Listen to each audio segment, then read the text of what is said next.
प्रिय छात्रों नमस्कार, स्वागत है आपको अपने YouTube चैनल ओरिएंट गणित पर। आज इस वीडियो में हम क्लास 10 एनसीईआरटी मैथ का जो कि है चैप्टर नंबर 1 वास्तविक संख्या के कुछ सिलेक्टिव ऑब्जेक्टिव प्रश्न को सॉल्व करेंगे। ठीक है, चाहे आप किसी भी बोर्ड से हो, यूपी बोर्ड, बिहार बोर्ड या झारखंड बोर्ड, सभी बोर्ड में ऑब्जेक्टिव प्रश्न पूछे जाते हैं और उसमें आपको ये वीडियो काम में आएगी। ठीक है, बने रहिए वीडियो के अंत तक। और आपको मैं बता दूं कि मैं जितने भी चैप्टर आपको पढ़ाऊंगा, ठीक है, उसका प्रत्येक चैप्टर का ऑब्जेक्टिव प्रश्न को सॉल्व करेंगे। ठीक है, तो बने रहिए वीडियो में। और आज हम इस वीडियो में चैप्टर 1 का प्रश्न को सॉल्व करेंगे। ठीक है, तो इसमें जो है मेरा सबसे पहले हम क्वेश्चन नंबर 1 को सॉल्व करेंगे। क्वेश्चन नंबर 1 मेरा कहता है कि इनमें से कौन सी संख्या अपरिमेय है। ठीक है, ये नंबर है √5, बी नंबर है √25, सी नंबर है √49, सी ऑप्शन है √49 और डी है इनमें से कोई नहीं। तो ऑप्शन ये जो है मेरा √5 ये मेरा अपरिमेय संख्या है। अब देखिए बी, आप ध्यान से देखिए √25 का जो मान है, ठीक है, वो क्या होता है भाई 5 होता है, जो कि एक परिमेय संख्या है। और √49 उसका मान 7 होता है, जो कि ये भी एक परिमेय संख्या है। तो इसका ऑप्शन ये जो है मेरा सही हो जाएगा। ठीक है, नेक्स्ट क्वेश्चन है क्वेश्चन नंबर 2। क्वेश्चन नंबर 2 को अगर यदि आप ध्यान से देखें तो क्वेश्चन नंबर 2, इनमें से कौन सी संख्या अपरिमेय है। ठीक है, तो इसमें अपरिमेय हमको चूज करना है। अब देखिए कि 3.333 ऑप्शन ये है 3.333। तो इसमें है दशमलव के बाद एक ही अंक का रिपीटेशन बार बार हो रहा है। ठीक है, तो एक परिमेय संख्या है। और बी ऑप्शन देखिए 2.345, 36, 25, इस तरह का कुछ अनिश्चित पैटर्न है, इसका कोई निश्चित पैटर्न देखने को नहीं मिला। ठीक है, तो यह एक अपरिमेय संख्या है। सी जो है, सी मेरा 27 है, तो 27 हमेशा परिमेय संख्या होता ही है। ठीक है, तो आपको एक बात ध्यान रखनी है कि अगर किसी भी संख्या के दशमलव प्रसार में अगर देखें हम, अगर दशमलव के बाद कुछ निश्चित पैटर्न हमको देखने को मिले, मान लीजिए 2356, इस तरह का निश्चित पैटर्न का रिपीटेशन हमको मिले तो वह एक परिमेय संख्या कहलाती है। ठीक है, और निश्चित पैटर्न का अगर हमको नहीं मिले, उसका रिपीटेशन, निश्चित पैटर्न का रिपीटेशन हमको देखने को नहीं मिले तो वह एक अपरिमेय संख्या होती है। तो इनमें से कौन सी अपरिमेय संख्या है, तो इसमें जो ऑप्शन बी जो है मेरा वो सही हो जाएगा। ठीक है, ये जो है मेरा एक अपरिमेय संख्या है। ऐसा इसलिए है कि दशमलव के बाद हमको कोई निश्चित पैटर्न देखने को नहीं मिल रहा है। ठीक है, यानी कि हम आगे और नहीं कर सकते कि हमको क्या आएगा। और ये नंबर में देखिए आगे तक हम कर सकते कि इसमें 333 ही आएगा। ठीक है, जहाँ तक जाएगा 3 भी आएगा। ठीक है, तो ऑप्शन बी जो है मेरा ये राइट ऑप्शन हो जाएगा। नेक्स्ट क्वेश्चन है क्वेश्चन नंबर 3 में है कि पाई है। पाई क्या है। ठीक है, पाई क्या है, तो पाई एक अपरिमेय संख्या है। ठीक है, ऐसा इसलिए है कि पाई का जो है निश्चित मान, जो पाई का यदि हम एग्जैक्ट वैल्यू देखें तो 3.14 के बाद इसका दशमलव रिपीटेशन जो है, दशमलव के बाद जो अंक का रिपीटेशन है, कोई निश्चित पैटर्न हमको देखने को नहीं मिलता है कि इसके बारे में नहीं कर सकते कि और दशमलव के बाद कितने अंक आ सकते हैं जो कि निश्चित है। ठीक है, इसके बारे में कल्पना नहीं कर सकते हैं। तो पाई जो है एक अपरिमेय संख्या है। भले ही पाई का मान यदि 22/7, ठीक है, 22/7 जो है वो एक परिमेय संख्या है, लेकिन 22/7 जो है पाई का एग्जैक्ट वैल्यू नहीं है। ठीक है, पाई का एग्जैक्ट वैल्यू जो है 3.14 और इस तरह का कुछ है। ठीक है, इस तरह का है। तो उसका जो दशमलव रूप है, दशमलव प्रसार जो है, उसका जो रिपीटेशन है, दशमलव के बाद जो अंकों का रिपीटेशन है वो क्या है, अनिश्चित है। ठीक है, इसलिए पाई जो है एक अपरिमेय संख्या है। तो इसमें राइट ऑप्शन हो जाएगा ऑप्शन बी। ठीक है, नेक्स्ट क्वेश्चन है क्वेश्चन नंबर 4। क्वेश्चन नंबर 4 को देखिए ध्यान से, बोलता है √5/√10 यानी कि √5/√10 है। अपरिमेय संख्या, पूर्ण संख्या, परिमेय संख्या निम्न में से कोई नहीं। ठीक है, इसमें आप अगर ये ध्यान से देखें, मान लीजिए √5 है ना, √5 है, तो √5 को इस तरह से लिख सकते हैं √5/√10। √10 को हम क्या लिख सकते हैं, √5 × √2 लिख सकते हैं भाई, एकदम लिख सकते हैं, है ना। तो √5 से √5 खत्म, यानी कि 1/√2 बचा। तो 1/√2 जो है एक मेरा क्या है भाई, अपरिमेय संख्या है, क्योंकि √2 जो है, √2 एक अपरिमेय संख्या है। तो किसी भी संख्या को अगर ये अपरिमेय संख्या से भाग देते तो भी एक अपरिमेय संख्या कहलाती है। तो इसका राइट ऑप्शन हो जाएगा ऑप्शन ए। ठीक है, नेक्स्ट क्वेश्चन है क्वेश्चन नंबर 5। तो क्वेश्चन नंबर 5 जो है 6.23333 ... इस तरह का है। क्या है भाई, परिमेय संख्या, अपरिमेय संख्या, पूर्ण संख्या, इनमें से कोई नहीं। तो देखिए अगर यदि 6 है ना, 6.2333 यानी कि 3 का रिपीटेशन बार बार हो रहा है, तो हम आगे की संख्या के बारे में सोच सकते हैं कि दशमलव के बाद क्या आने वाला है, यानी कि 3 आने वाला है। ठीक है, जहाँ तक जाएगा ये 3 ही आएगा, तो इसके बारे में हम सोच सकते हैं। तो ये जो है मेरा एक परिमेय संख्या है। ऐसा इसलिए है कि दशमलव के बाद हमको कुछ निश्चित पैटर्न देखने को मिला। ठीक है, तो इसका ऑप्शन जो होगा ऑप्शन ए राइट ऑप्शन हो जाएगा। ओके, अब नेक्स्ट क्वेश्चन है क्वेश्चन नंबर 6। क्वेश्चन नंबर 6 है 1/√5 है, परिमेय संख्या, अपरिमेय संख्या, पूर्ण संख्या, इनमें से कोई नहीं। तो यहाँ पे ध्यान देने वाली बात ये है कि √5 क्या है, √5 एक अपरिमेय संख्या है। और अपरिमेय संख्या में अगर यदि हम किसी भी परिमेय संख्या में अपरिमेय संख्या से भाग देते हैं तो वो भी एक अपरिमेय संख्या कहलाती है। ठीक है, तो यहाँ पे 1/√5 जो है एक अपरिमेय संख्या होगी। ठीक है, इसलिए इसका राइट ऑप्शन हो जाएगा ऑप्शन बी। अब नेक्स्ट क्वेश्चन है क्वेश्चन नंबर 7। क्वेश्चन नंबर 7 है 2 या 2 से अधिक अभाज्य संख्याओं का एचसीएफ है। ठीक है, अभाज्य संख्याओं का एचसीएफ। ठीक है, तो आपको ध्यान देने वाली बात ये है कि अभाज्य संख्या है तो इसमें कॉमन फैक्टर कुछ नहीं आएगा, एक के सिवाय कोई भी कॉमन फैक्टर नहीं आएगा। मान लीजिए 7 है, 7 और 2 अभाज्य संख्या लिए हम 7 और 3। ठीक है, 7 और 3, मान लीजिए हम 7 और 3 लेते हैं। ठीक है, मान लीजिए हम 2 अभाज्य संख्या लिए, एक 7 लिए तो इसका अभाज्य गुणनखंड कीजिए 7 × 1 और एक लिए 3, तो 3 का हम क्या लिखते हैं 3 × 1। तो यानी कि 7 और 3 में कॉमन फैक्टर जो है मेरा केवल और केवल 1 है। ठीक है, 1 के सिवा कोई और कॉमन फैक्टर नहीं हो सकता, इसलिए कोई भी 2 या 2 से अधिक अभाज्य संख्याओं का एचसीएफ जो है हमेशा और हमेशा क्या होता है भाई, 1 ही होगा। ठीक है, इसलिए इसका राइट ऑप्शन हो जाएगा option C. Okay, next question है क्वेश्चन नंबर 8। क्वेश्चन नंबर 8 अगर यदि आप ध्यान से देखें कि किसी q पूर्णांक के लिए धनात्मक विषम पूर्णांक का रूप है ना, कोई भी q पूर्णांक के लिए ऑप्शन ए, मान लीजिए हम कोई पूर्णांक लेते हैं, ऑप्शन ए में 2q है ना, 2 × q। तो ऑप्शन ए में अगर यदि हम q का मान 1 रखें, ठीक है, तो 2 × 1, 2 × 1 क्या होगा, 2 होगा। 2 एक विषम सम संख्या है ना, तो ये विषम संख्या नहीं हो सकता। हो सकता है क्या, कभी नहीं हो सकता, विषम संख्या ये नहीं हो सकता।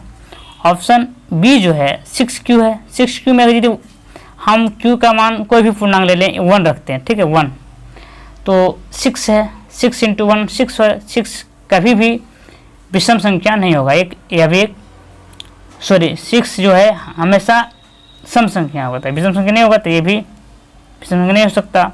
सी ऑप्शन को अगर ध्यान से देखें तो कोई भी पूर्णांक रखने पर इसमें 6 q का मान हम 1 रखते हैं, तो 6 × 1 6 + 1 7, 7 एक विषम संख्या है।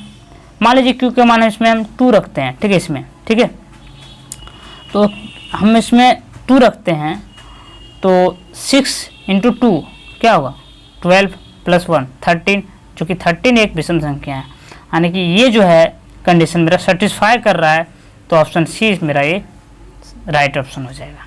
ठीक है, नेक्स्ट क्वेश्चन है क्वेश्चन नंबर 9। 6 और 20 का HCF है, 6 और 20 का HCF क्या होगा?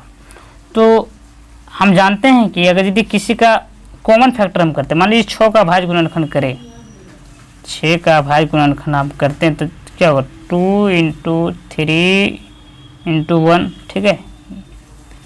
और अगर यदि हम 20 का करें भाज्य गुणनखंड तो क्या होगा भाई 2 इंटू 5 इंटू 1। कॉमन फैक्टर मेरा क्या आ रहा है 2 आ रहा है ना, 2 आ रहा है।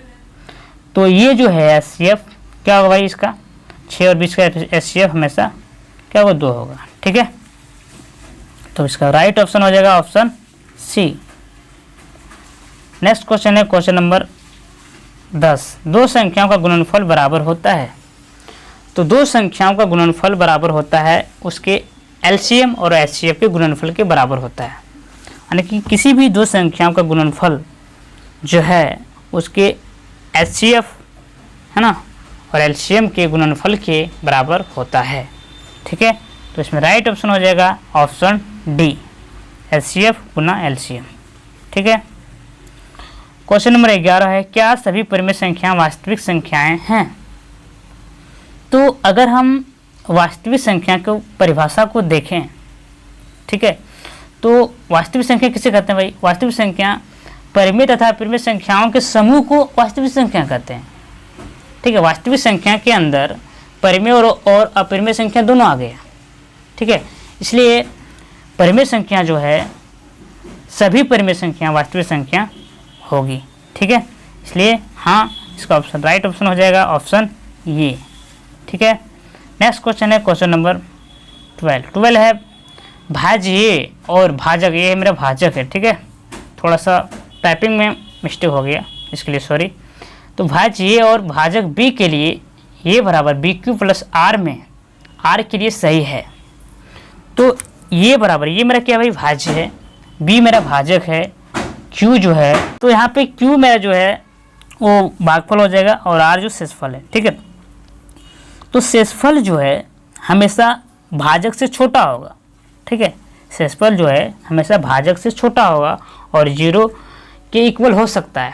ठीक है, 0 के इक्वल हो सकता है और इससे बड़ा हो सकता है, लेकिन हमेशा भाजक से छोटा होगा। तो भाजक से छोटा R मेरा कहाँ है भाई, देखिए ध्यान से देखिए, इसमें देखिए ऑप्शन ये में अगर ये देखिए तो इक्वल दे दिया है ना, R जो है B के इक्वल है, तो ये मेरा ऑप्शन नहीं हो सकता है। ये भी इक्वल है तो ये भी नहीं हो सकता है। और यहाँ पे देखिए R जो है B से छोटा है, तो ऑप्शन सी, 0 से बड़ा और बराबर हो सकता है लेकिन B से हमेशा छोटा होगा। ठीक है, शेषफल जो है भाजक से हमेशा छोटा होता है। ठीक है, ये आपका राइट ऑप्शन हो गया। नेक्स्ट क्वेश्चन है क्वेश्चन नंबर 14। क्वेश्चन नंबर 14 बोलता है कि नींद में कौन से भिन्न का दशमलव प्रतिशत शांत है? ठीक है, तो इसमें अगर ये ध्यान से देखिए आप, शांत मतलब क्या होता है, किसी भी भिन्न का दशमलव प्रतिशत शांत होने के लिए उसका हर का भाज्य गुणनखंड 2 इंटू 5 यानी कि 10 के गुणज के रूप में का होना चाहिए। ठीक है, 2 इंटू 2 की power m into 5 power n के रूप का होना चाहिए। ठीक है, तो इसमें देखिए ऑप्शन ए में हर का भाज्य गुणनखंड अगर करेंगे तो नीचे 7 एक्स्ट्रा आ गया ना, 7 आ गया, तो इसका जो है दशमलव प्रतिशत शांत नहीं हो सकता है, इसका भी नहीं हो सकता है और इसका भी नहीं होगा और इसका भी नहीं होगा, यानी कि किसी का भी इसमें जो है किसी का भी दशमलव प्रतिशत शांत नहीं होगा। ठीक है, सबका शांत है। नेक्स्ट क्वेश्चन है क्वेश्चन नंबर 15। क्वेश्चन नंबर 15 मेरा कहता है कि 3 - √3 है क्या है भाई? 3 - √3 परिमेय संख्या, अपरिमेय संख्या, पूर्ण संख्या, इनमें से कोई नहीं। तो यहाँ पे 3 जो है परिमेय संख्या और √3 जो है अपरिमेय संख्या है, तो परिमेय संख्या और अपरिमेय संख्याओं का योग है ना हमेशा अपरिमेय संख्या होता है, यानी कि परिमेय संख्या घटाव अपरिमेय संख्या, ये भी अपरिमेय संख्या होता है। ठीक है, तो ये जो है अपरिमेय संख्या होगा, तो इसका राइट ऑप्शन हो जाएगा ऑप्शन बी। ठीक है, नेक्स्ट क्वेश्चन है क्वेश्चन नंबर 16। क्वेश्चन नंबर 16 है कि किसी धनात्मक पूर्णांक ए तथा बी के लिए एचसीएफ ए गुना एलसीएम एचसीएफ ए बी गुना LCM of A B equal to होता है। किसी भी धनात्मक पूर्णांक, मान लीजिए कोई धनात्मक पूर्णांक यहाँ पे ए और बी लिया है, तो उसका जो एचसीएफ है और एलसीएम का गुणनफल जो है उस दो संख्याओं के गुणनफल के बराबर होगा। तो यहाँ दो संख्याएं ए और बी है, तो ए और बी का गुणनफल के बराबर होगा। ठीक है, इसलिए इसका राइट ऑप्शन हो जाएगा आपका ऑप्शन सी, ए इंटू बी। ठीक है, इसका नेक्स्ट क्वेश्चन है क्वेश्चन नंबर 18 कि 625 के अभाज्य गुणनखंड में 5 का घात है। 5 का घात हमको बताना है। ठीक है, 625 को अगर यदि आप अभाज्य गुणनखंड कीजिए, है ना, करते हैं पहले 625। ठीक है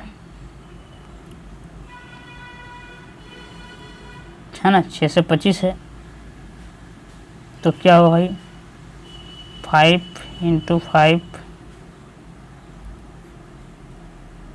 इंटू 5 इंटू 5, तो कितना 5 गुने 5 25 गुने 5 125 गुना 5 625, यानी कि इसमें 5 कितना बार आ रहा है, 4 बार आ रहा है। ठीक है, इस तरह हम इसको लिख सकते हैं क्या भाई 625 इक्वल टू 5 पर पावर 4। ठीक है, तो इसमें ये जो हमारा पावर 5 का घात जो है 4 है। ठीक है, तो इसका राइट ऑप्शन हो जाएगा ऑप्शन क्या, सी। ठीक है, नेक्स्ट क्वेश्चन है क्वेश्चन नंबर 19, किसी परिमेय संख्या p/q के लिए जिसका दशमलव प्रसार शांत हो, q का अभाज्य गुणनखंड का रूप है। तो कोई भी परिमेय संख्या p/q के लिए, है ना, q का जो दशमलव प्रसार जो p/q का दशमलव प्रसार शांत होने के लिए q का जो अभाज्य गुणनखंड है 2 पर पावर n और 5 पर पावर n के रूप का होना चाहिए। 2 पर पावर n इंटू 5 पर पावर n के रूप का होना चाहिए। तो इसलिए इसका ऑप्शन सी मेरा राइट हो जाएगा।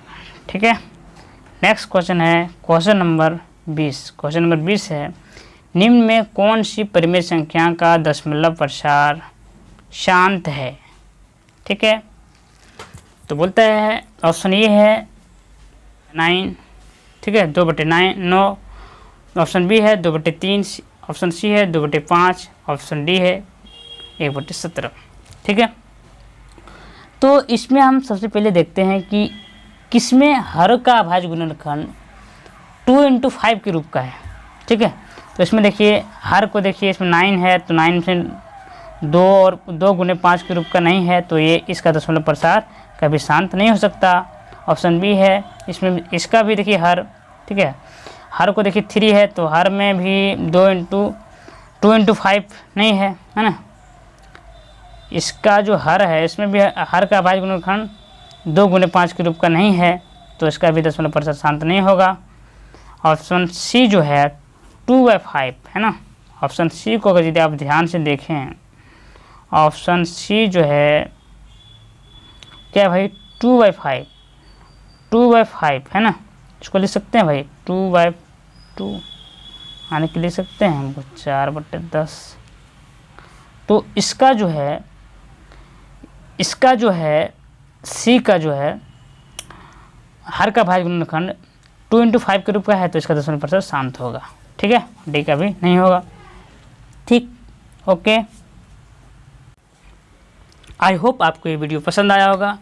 अगर आपको वीडियो पसंद आया हो तो प्लीज़ वीडियो को लाइक कर दीजिए, चैनल को सब्सक्राइब कर दीजिए और बेल आइकन को प्रेस कर दीजिए ताकि इसी तरह की वीडियो आप तक पहुंच सके। ठीक है, मिलते हैं नेक्स्ट वीडियो में, तब तक के लिए हमेशा मुस्कुराते रहिए, हमेशा कुछ नया सीखते रहिए। Thank you.